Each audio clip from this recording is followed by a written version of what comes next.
ko lang naman malaman nyo kung ang isipan nyo'y gulong-gulo. Nagtatanong kung sino ang dapat na iboto sa araw ng halalan. Alam nyo bang may kakilala ako na tunay na makapaglilingkod? Kahit na masasabing siya'y bata pa ay ayos lang kasi abogado naman. Kahit ano pa ang sabihin nila, si Atty. Zubia lamang talaga. Kahit marami man dyang iba, ay siya lang ang tanging maaasahan. Sasabihin ko ito sa inyo na ang puso niya'y nasa serbisyo. Wala nang iba pang mahihiling. Atty. Zubia, tunay na lingkod natin. Paglilingkod sa inyo'y buong puso. Atty. Zubia ang kailangan mo. Magbibigay kulay at pagbabago. Maglilingkod sa atin ng totoo. Zubia na sumama tayo. Kaibigan mong totoo. Pagunlad mo at pagunlad ko, simulan na natin ito. Zubia na, sigaw nating lahat. Sigaw nating sabay. Kailangan lang ang tulong nyo upang magkatotoo. Alam nyo bang walang kasing saya kung sa konseho ay kasama siya? Ano mang problema ay kayang-kaya basta't kasama lagi natin siya. Sa problema natin siya'y karamay. Pagtulong sa atin ay tunay. Siya ang boses natin sa konseho. Magaling na at matalino pa.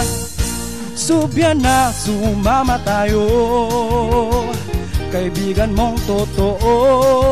Pagunlad mo at pagunlad ko, simulan na natin ito.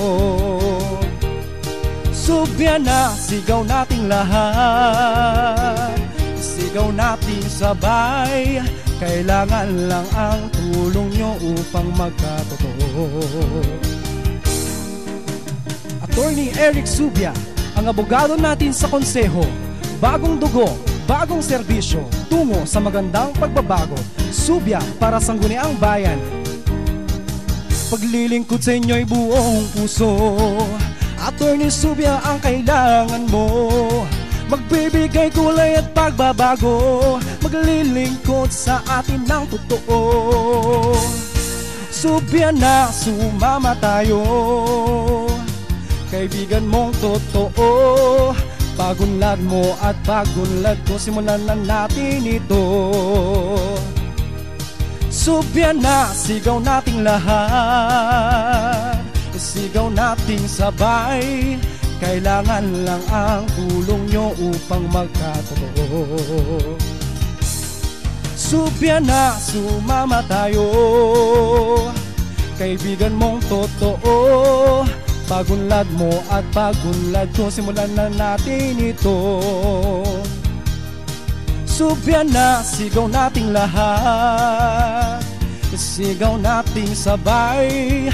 Kailangan lang ang tulong nyo upang magkatotoo. Kailangan lang ang tulong nyo upang magkatotoo. Kailangan lang ang tulong nyo upang magkatotoo. Zubia para sangguniang bayan.